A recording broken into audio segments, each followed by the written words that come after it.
Hollow Knight Silksong has reignited the debate around difficulty in games. Oh boy.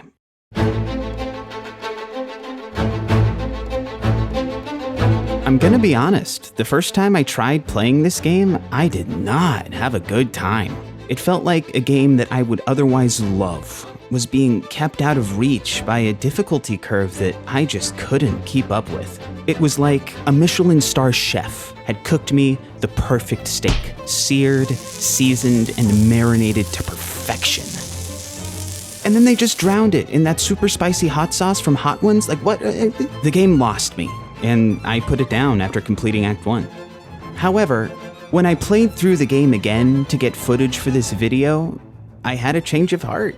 Much like my experience with the original Hollow Knight, it took me coming back for a second time to actually start liking the game. I'm not sure if I can attribute this to the patches that have smoothed out some of the game's rougher edges, or if I just wasn't in a good mood when I was playing it. But in spite of the game's difficulty, I'm really enjoying it. And based on Steam reviews, it seems like most people out there are enjoying it as well. Which begs the question, how do game designers get away with making their games so difficult? How did Team Cherry make people love a game that beats them up so much? And on the flip side, what are some of the decisions they made that may have alienated some players, like me on my first playthrough? I'm Joe, and this is Play Tracing, where we break down games to learn how to make better ones. In this video, we'll dive into how game designers adjust difficulty and explore the different techniques they use to create the experience they want for their players. I'm also going to limit spoilers by only showing footage and discussing Act 1 of the game. Let's get started.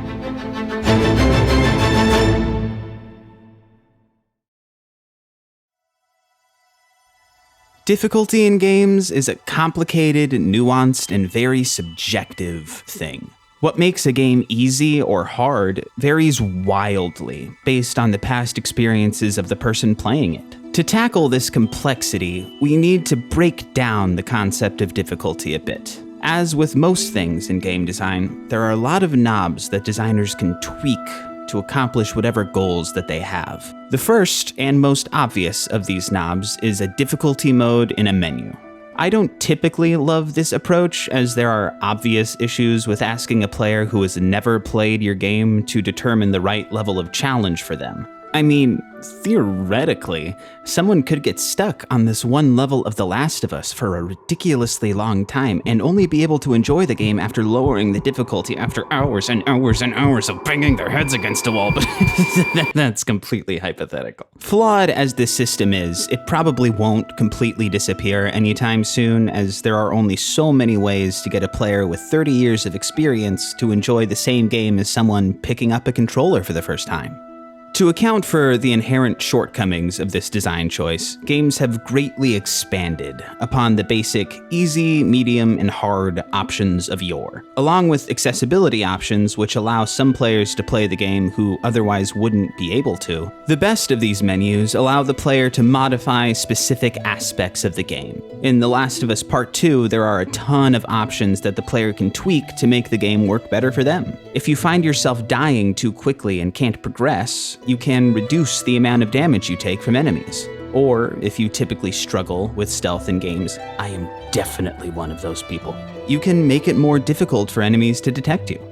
Stealth, combat, exploration, and puzzle solving all draw from very different skill sets, so it makes sense to be able to tweak those settings individually. Silksong... what was that? Silksong notably omits any kind of difficulty or accessibility settings, which, regardless of your stance on difficulty modes, you can probably agree alienated some players. I personally don't think accessibility options in particular would have taken much away from the game, but in regards to a standard difficulty menu, there are much more elegant ways to tweak a game's difficulty. One of these more elegant options is, well, options. Not options in a menu, but different decisions the player can make in actual gameplay. Designers love to give players different tools they can use to solve the same problem. One of the trickiest things about designing difficulty is that no two players have played the exact same games for the exact same amount of time in the exact same way. So giving players a variety of ways to move past a single obstacle increases the chances that a player will be able to progress in a way that gels with them. This has the additional benefit of allowing players to better express themselves through the gameplay. Elden Ring does this very well. It has a ludicrous amount of weapons, spells, abilities, armor, and summonable creatures. And because of how its open world is designed, a lot of these are accessible very early on in your adventure. So if there's a particular boss that's giving you trouble, you can go find a weapon that targets that boss's weaknesses, or just find a weapon that better gels with your specific playstyle. You can also summon a magical ghost eagle to distract and damage the boss. Hot take, Elden Ring is awesome. You can also go try your hand at another boss or a completely different area of the game and come back when you're stronger and more skilled. I don't think it's a coincidence that From Software's most popular game has its most elegant approach to adjusting difficulty on a player-by-player basis.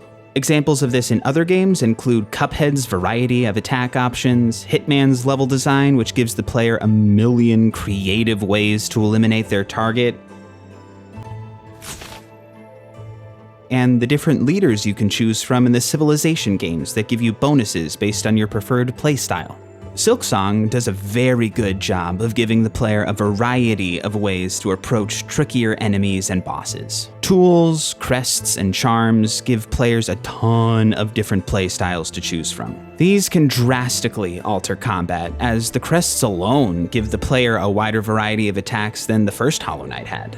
Additionally, the game has a huge map, so like in Elden Ring, if the player gets stuck, they can go find a new crest or tool, or they can choose to explore another area of the map entirely. A key difference between Elden Ring and Silksong's approach to this is leveling. In Elden Ring, going and exploring a new section of the map will give you runes you can use to level up. So even if you don't find a new weapon or improve drastically at the game's combat, you are still consistently getting stronger.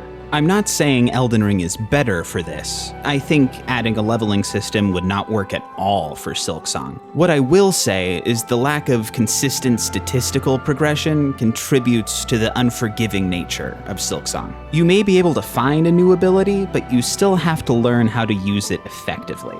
You will get no help from incremental stat boosts in the world of Farloom. Another way designers adjust difficulty is by constantly stacking things in favor of the player without them realizing it. Human beings are comically bad at assessing how good we are at things. I used to be able to throw a pigskin a quarter mile. Are you serious? I'm dead serious. To account for this, games will go out of their way to close the gap between when a player feels like they should succeed and when they actually succeed. If you've ever jumped into the multiplayer version of a game after playing the single-player version, you know how jarring it can feel to suddenly have everything not stacked in your favor. Celeste, for example, has famously gone to great lengths to help the player out with its platforming. The devs popularized the term coyote time, which refers to the brief window of time when a player can still jump after they leave a platform. They also do a million other tiny things to ensure that it never feels like it's the game's fault when you miss a jump. In Uncharted, enemies will have stormtrooper aim for a brief period of time after you pop out of cover, giving you a few moments to line up your shot. In almost all games, the player's hitbox, the invisible box that determines if you take damage or not, is smaller than the player's model or sprite. And the opposite is true for enemies and environmental hazards. It might not feel like it all the time. Why are these tiny guys killing me so often? They're so small! But Silksong does this everywhere. It even expands upon typical platforming niceties by letting the player hop up onto a ledge if they hit the side of it, making platforming more forgiving while also leaning into Hornet's acrobatic movement. And anytime somebody mentions a boss feeling tough but fair, it means the designers have play-tested the crap out of that boss so that the hitboxes for the boss's attacks don't feel unfair. Sister Splinter is notoriously tough. but the hitboxes for her smashing attacks are very generous. So if the player makes the decision to dash out of the way in time, they'll probably succeed. Probably.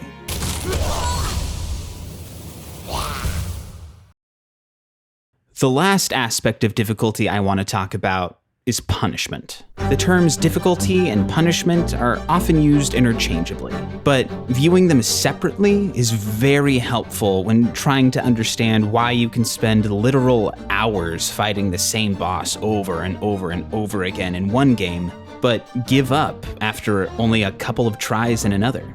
Difficulty is how hard it is to complete a given objective. How precise do your jumps have to be to avoid these obstacles? How many hits can you take before you die? Do opponents acquire more resources than you do? Punishment, on the other hand, is how much the game takes away from you for failing to complete your objective. If you lose all of your lives, do you have to start over from the beginning of the game or the beginning of the level? How long do you have to travel back to a particularly tricky boss when you die? Do you lose any currency when you die? Do you do whatever the crap this is from Sekiro? Like, seriously, guys, what is this? From Software, please, why? Why do you just add this? It's a great game otherwise. You don't need to punish me for dying that much. Punishment is, I think, where difficult games lose the most people. It's a big part of why old arcade and NES games are unplayable for a lot of modern gamers. I don't want to have to replay the entire game because I died on World 8-7. No thank you, NES, Mario. Bloodborne, one of my favorite games, so I say this with a lot of love, would be much more approachable if blood vials and quicksilver bullets, items the player uses to heal and parry enemy attacks, replenished when you died. If the player runs out of these items fighting a tough boss, which is likely because the game is filled with very tough bosses, they will have to do the homework of farming enemies for these items before they can go and challenge the boss again. More often than not, this feels unnecessarily tedious and time-consuming. Nobody wants to lose progress in a game, especially if it means you're going to have to retry a bunch of challenges that you've already proven you can overcome. Which is one of the reasons designers add these mechanics, to raise the stakes and provide real consequences for the player's actions. Designers don't add punishing mechanics to be mean, they add them to enhance the player's experience. There are even games where the entire draw of the game is the excessive punishment. Look at Getting Over It with Bennett Foddy. That game makes all of the wrong design decisions for any other game, but it really works. It's really fun. It's really fun. It's really fun. It's really fun. However, punishment is a potent thing. Like hot sauce. A little dab of it can add flavor that was missing from your dish. But if you add too much, you're in for a rough time. Players are willing to tolerate insane amounts of difficulty, but they will typically not tolerate insane amounts of punishment. I mean, just look at the Celeste B and C signs. They're absolutely terrifying. Just one look at these levels is enough to drive a grown man insane. But people are willing to send themselves into these hellscapes because if they fail, they don't lose time or resources. Super Meat Boy does this very well and was a pioneer for these kind of difficult games. Cuphead does make you fight all of the previous phases of a boss if you die, which can be very frustrating. Looking at you, Grim Matchstick, and your adorable yet incredibly annoying fireballs. Oh, but look at him. He's got the hat and the baton. But it lets you tweak your loadout and hop right back in the action. No lost resources, only a little bit of lost time. The obvious exception to this is roguelikes, where one of the pillars of the genre is permadeath. If you die, you have to start over from the beginning. That's about as punishing as it gets. However, roguelikes combat the severity of this design choice with the other pillar of the genre, procedural generation. The player is, by definition, not repeating the same content over and over again when they fail. Roguelites take this a step further by allowing players to retain some level of progression when they die, softening the punishment even further. I think excessive punishment is where Silksong loses most of the players that it does, and it's where it almost lost me. The relative lack of benches or checkpoints exacerbates any problems that the players might have with the game. The frequent enemies that do 2 masks of damage would not annoy players nearly as much if they didn't have to fight them over and over again on a run back to a tricky boss. The tricky bosses wouldn't be quite as annoying if the player didn't have to take time away from fighting them to go and farm enemies for shell shards that allow players to use tools that are often crucial for beating the boss. This isn't to say that these design decisions are a mistake or make the game worse. Except for the wallet limit on the shell shards, I will not defend the most annoying bit of design from 3D Zelda games, especially when it disincentivizes players from fully engaging with the combat. I'm simply saying that when people say Silksong is too hard, they might really be saying that it's just too punishing.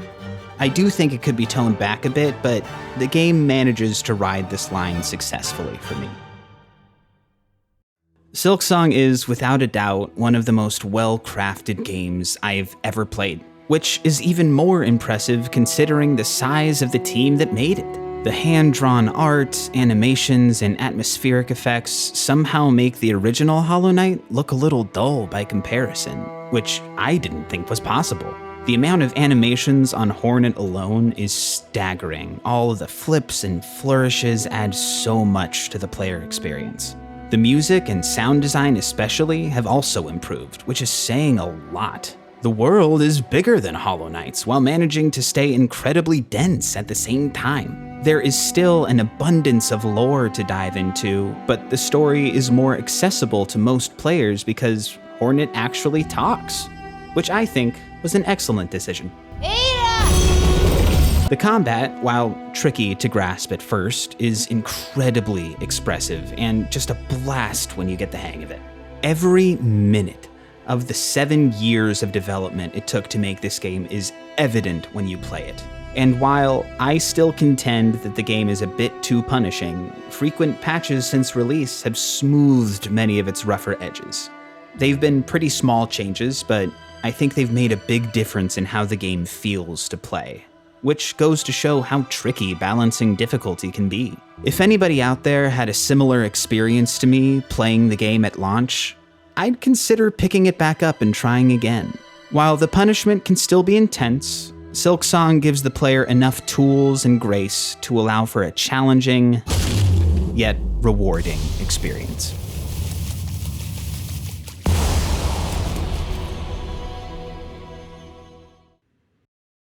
Thanks for making it to the end of the video.